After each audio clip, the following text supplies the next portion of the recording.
All right, in this video, I'm gonna break down the top 5 signs that you are actually an introverted person, okay? And some of these signs might actually surprise you because they're a little bit contrary to what the popular belief is on introverted people. And if you stick around till the end, I'm actually also going to talk about one of the biggest challenges that introverts have today. But before we jump in, I want to say that being an introverted person is a personality. It's not a problem. Oftentimes, being an introvert is also associated with being shy, being antisocial, being weird, being a loser, being not cool, being the person that's not invited to the party. But it couldn't be further from the truth, okay? Introverts are intellectual, they are problem solvers. When you get them going to talk about something, sometimes they don't even shut up. So let's jump right into 5 signs that you are an introvert. All right, number 1, introverts actually love conversations. I know this is contrary to what we believe about introverted people. However, they are into deep conversations. It's not the surface level stuff, meeting and getting to know somebody. Most introverts want to jump right in. They want to have a conversation that they are either sharing something that they've learned or they are learning something that you are sharing. It's normally like, the best conversation for an introvert to have is often a conversation that would be in like a podcast or something, which is why a lot of podcast hosts tend to also be introverts because they're really inquisitive. They really want to know about stuff. And one of my favorite questions that I ask people that I don't even know yet, I don't even know their name, I'll just ask them, so what are you passionate about? What flag are you flying? And sometimes it really catches people off guard because it's not a very good introductory question. They're used to getting asked, what's your name? What do you do? All of these things. But as an introvert, it's just like, what makes you tick, man? What are you passionate about? And these types of conversations can tend to go a while because once introverted people get going, they'll keep asking questions or they'll keep sharing whatever it is that they're passionate about. But this also brings me to number 2. Overstimulation. This is kind of a buzzword nowadays, but it tends to hit introverts very fast and very hard.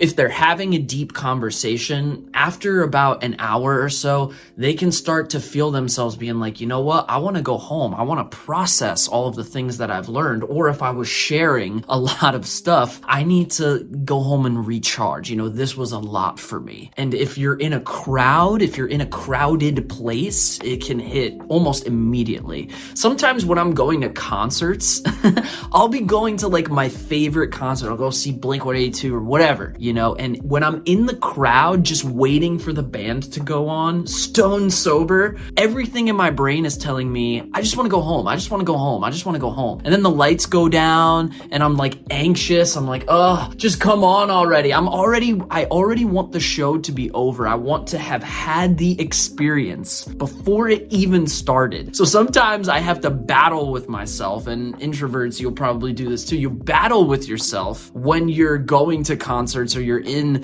places because you're like, I want to do this, but I want this to be done already.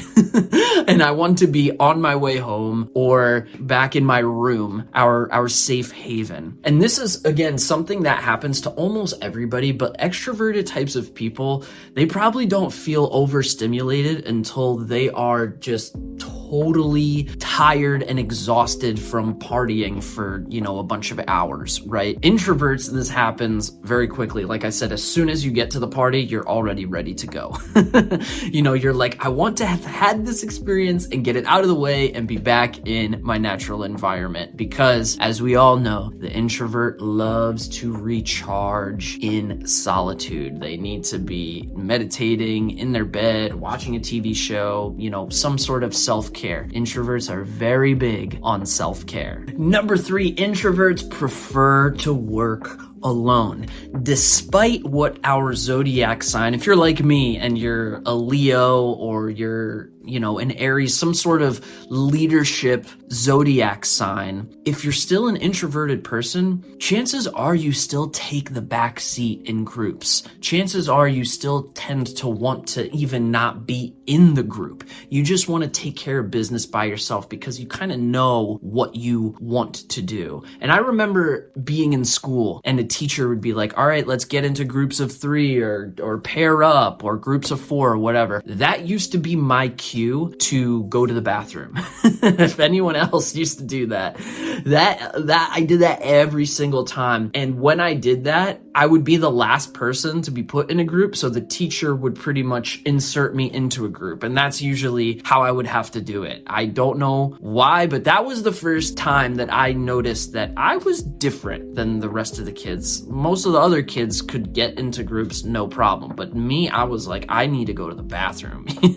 I was heavily introverted. I really did not know how to take control. Despite being a Leo and despite being the center of attention or whatever my zodiac sign says that I actually want to be, I actually am not the one to be like, all right, I know everything, give me the instructions, you do this, you do this. I'm not usually in that role with groups a lot of the time. Indecisiveness, number 4. This is one of the hallmark, trademark qualities of an introverted person, is getting analysis paralysis. Because introverts are so introspective, they want to take in all the different variables. They want to, if they were playing chess, they need an hour on that clock, man, because there's so many things to consider. There's so many things that they can tend to struggle to make decisions. And if there's a word that's the opposite of being spontaneous, that's probably what most introverts are. They are not spontaneous at all. They are not into just jumping into something. They have to weigh all their options. Where's the bathroom? Where's the exit? Do I have enough clothes? They have to weigh every single option before they make a decision,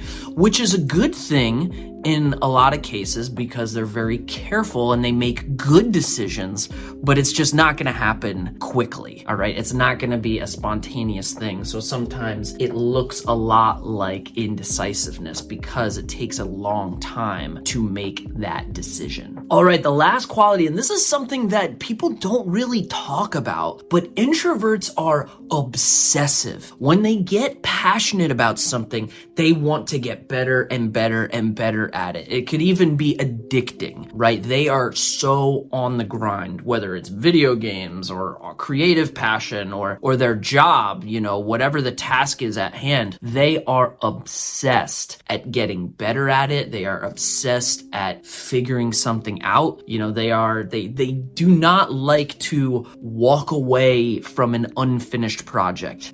Something that's probably insanely hard for an introvert is to just have an unfinished puzzle on the floor. They just walk by that unfinished puzzle and it probably wants to make them rip their hair out. They want to grind and finish something, and they get a lot of, we all do. We all get a lot of sense of accomplishment and fulfillment by getting things done. And introverts are just always on this quest of getting better at something. Usually they are always on this quest. When they have something that they're passionate about, they are really, really trying to get better at it. And now this brings me to one of the biggest challenges for introverts, and that is knowing when something is good enough. It's very hard for an introvert to know when something is done unless it is a finished puzzle. But unless it's a finished puzzle,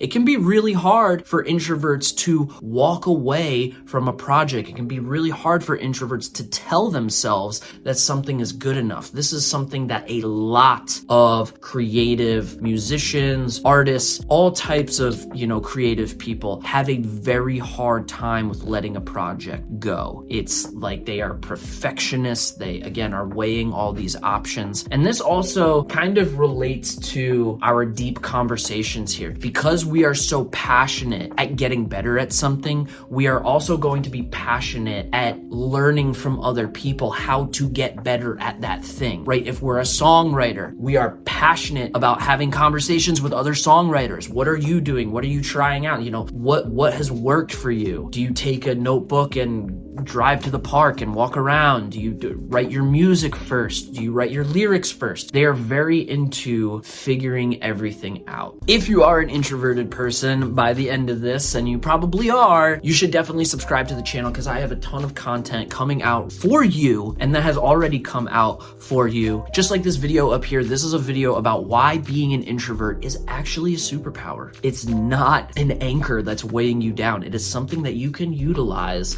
to be the best version of yourself. And up here, this is a video about what is holding a lot of introverts back, and it is their unconscious fear. So this video is breaking that down and what we can do about it. All right, I will see you in those next videos. Stay creative.